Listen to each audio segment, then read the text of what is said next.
And when neither sun nor stars appeared for many days, and no small tempest lay on us, all hope of our being saved was at last abandoned. Acts 27, verse 20.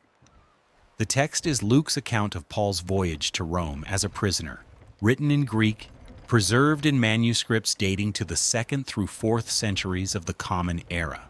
The earliest substantial papyrus fragment containing portions of Acts, designated P45, dates to the early 3rd century, and is housed in the Chester Beatty Library in Dublin. The narrative in Acts 27 is unusually detailed for the book of Acts. It names the ship's route, the ports of call, the wind conditions, the decision-making process between the centurion, the ship's captain, and the prisoner Paul. It describes the storm in technical nautical language, including terms for rigging, anchors, depth soundings, and the structure of the ship. It records the number of people on board, 276, and it describes the shipwreck with forensic specificity. The ship running aground, the bow sticking fast, the stern breaking up under the pounding of the waves, the soldiers' plan to kill the prisoners to prevent escape, the centurion's intervention, the survival of all on board by swimming or floating on debris. The account has been analyzed by maritime historians and archaeologists to determine whether it is historically plausible. James Smith, a Scottish yachtsman and classical scholar, published The Voyage and Shipwreck of St. Paul in 1848, arguing that the narrative in Acts 27 is so accurate in its nautical details that it must have been written by an eyewitness or based on an eyewitness account. Smith traced the route, identified the probable location of the shipwreck as the island of Malta, based on the description of the bay with a beach where the ship ran aground, and confirmed that the wind patterns, currents, and geographical details match the account in Acts. His analysis has been generally accepted by subsequent scholars, though some dispute the identification of Malta and propose alternative locations in the Adriatic. The forensic evidence begins with the ship itself. Acts 27, verse 6, identifies the vessel as an Alexandrian grain ship, a type of cargo vessel used to transport wheat from Egypt to Rome. These ships were large, capable of carrying several hundred tons of grain and over 200 passengers, and were built with a reinforced hull to withstand the stresses of carrying heavy cargo in rough seas. The remains of such ships have been found in underwater excavations in the Mediterranean. The most complete example is the Madregi de Gien shipwreck off the southern coast of France, excavated in the 1970s and 80s. The ship dates to the 1st century before the Common Era and carried a cargo of wine amphorae, but its construction is typical of large Roman merchant vessels of the period.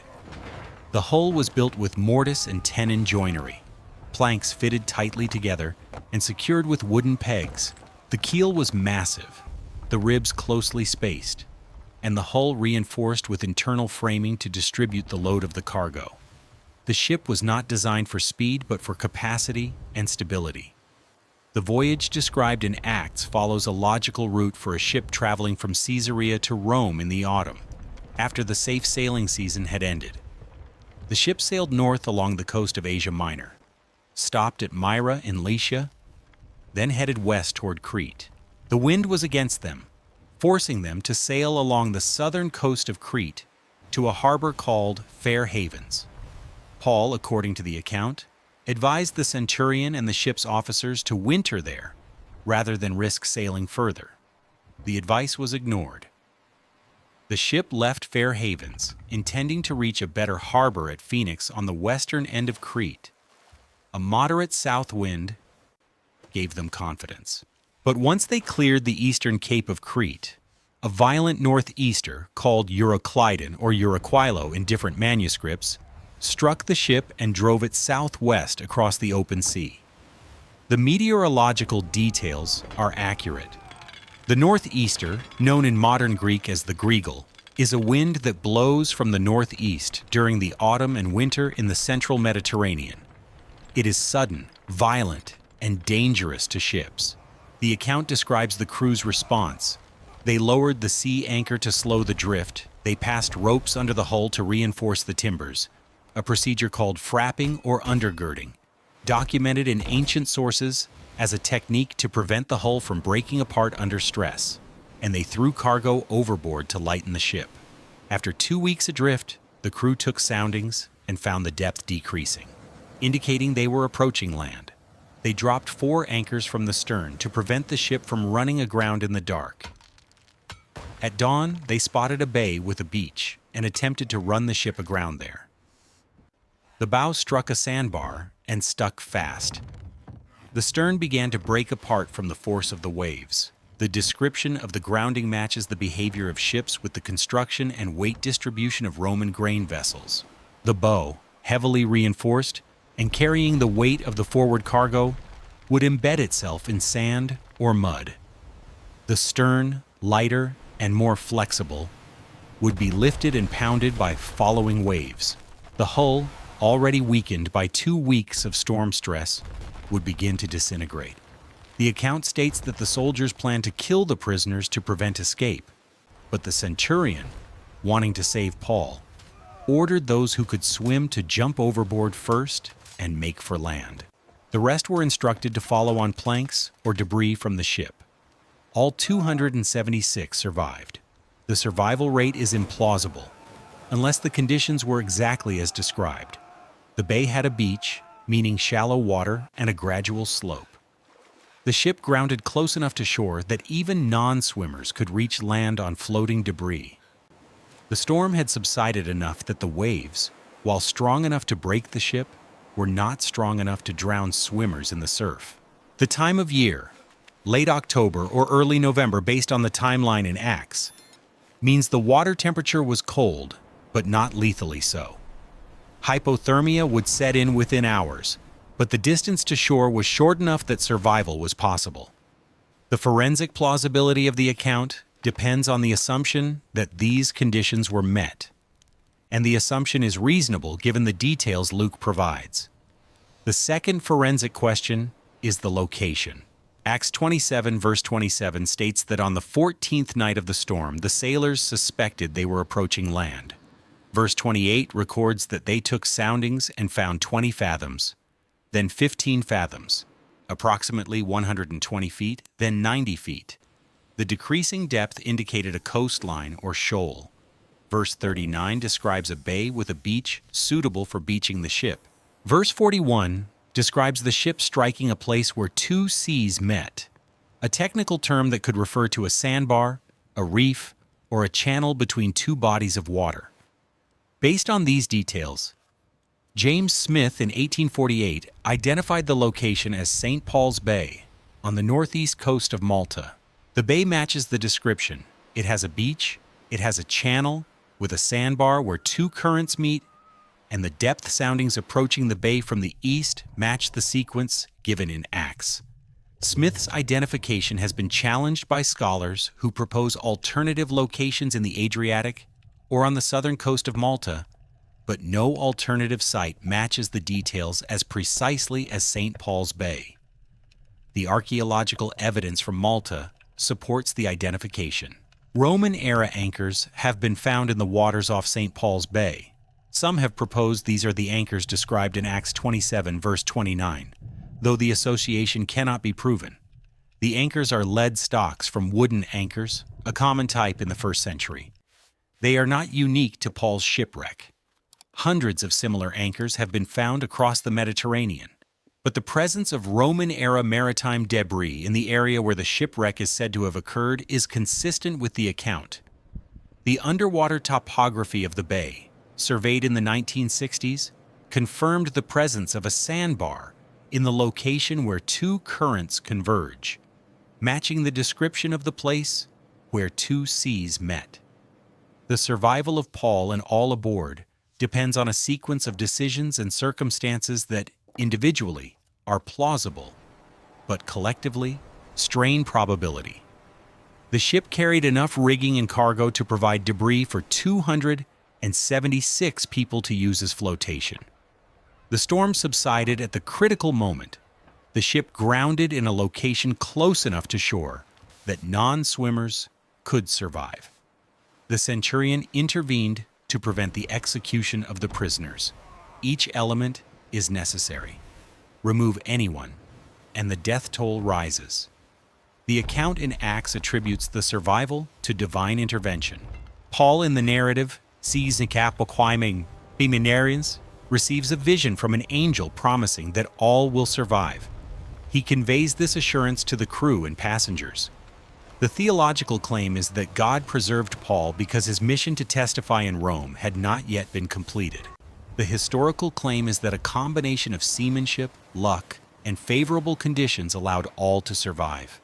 The two claims are not mutually exclusive in the framework of Acts, which presents divine providence operating through natural means. The medical evidence is minimal.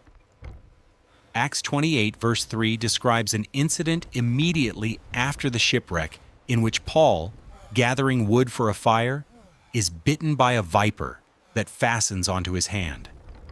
The locals expect him to swell up or drop dead.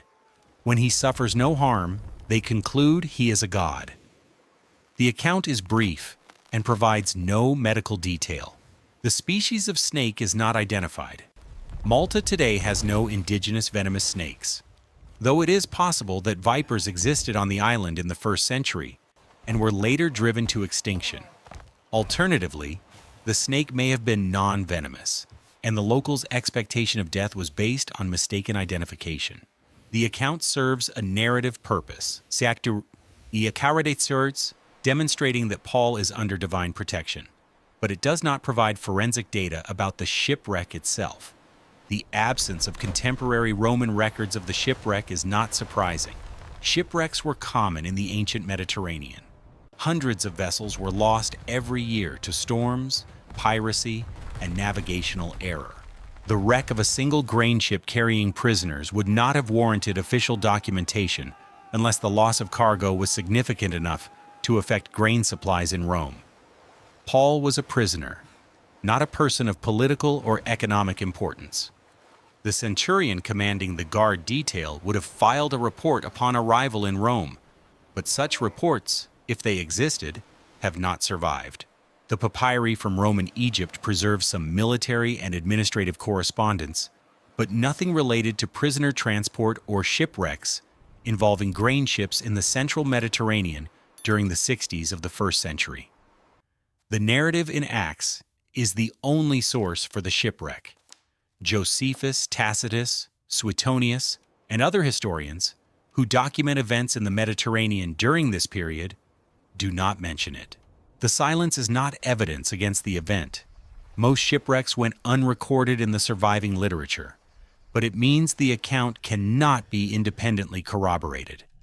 The plausibility of the narrative depends on its internal coherence and its alignment with known facts about Mediterranean navigation, Roman maritime practice, and the geography and meteorology of the region. On these criteria, the account in Acts 27 is plausible. It is written by someone who knows nautical terminology, who understands the mechanics of sailing a large ship in a storm, and who describes a route and a sequence of events that fit the conditions of autumn sailing in the 1st century. The theological overlay does not invalidate the historical core. Luke, the presumed author of Acts, presents the shipwreck as a fulfillment of divine promise. Paul's survival is not luck, but providence. The narrative emphasizes Paul's role as a leader who encourages the crew, advises the officers, and assures everyone that no lives will be lost. The characterization serves Luke's broader purpose of portraying Paul as a faithful witness who, despite imprisonment and hardship, continues to carry the message of the gospel to the ends of the earth. But the characterization is built on a framework of historical detail that is too specific to be invention. The route, the wind, the anchors, the soundings, the grounding, the survival, all of these elements are consistent with documented maritime practice and known geography. The account may be shaped by theological interpretation, but it is not fabricated. The forensic analysis of the account by Colin Hamer in the Book of Acts in the setting of Hellenistic history identifies 16 points of geographical and nautical detail that align with first-century Mediterranean conditions.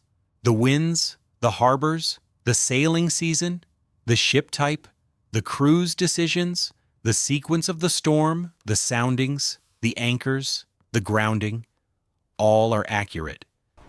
Hamer's conclusion is that the account is based on an eyewitness report, either from Paul himself or from a companion who traveled with him.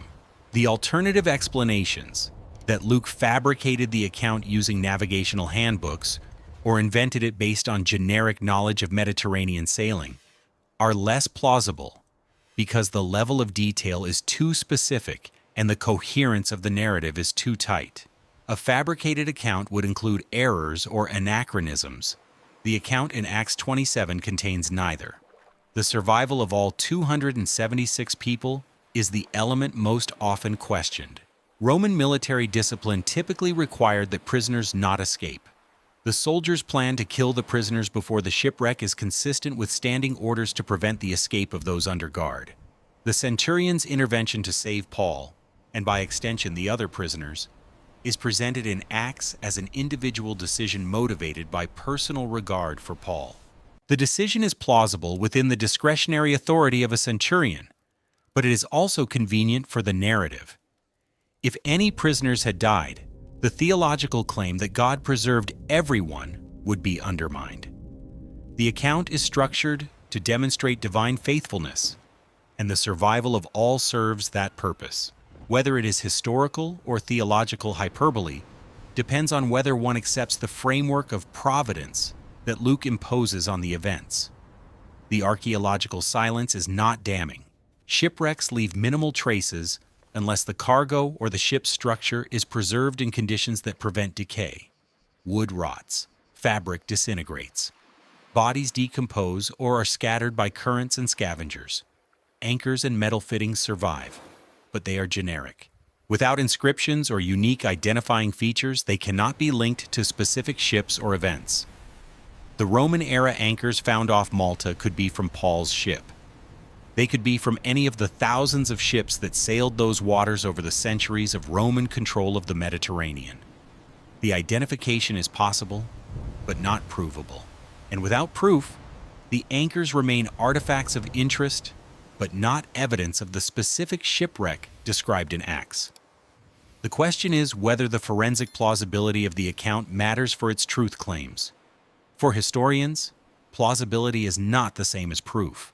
An account can be plausible and still be inaccurate, exaggerated, or shaped by theological concerns that distort the historical reality. For believers, the truth of the account does not depend on forensic verification.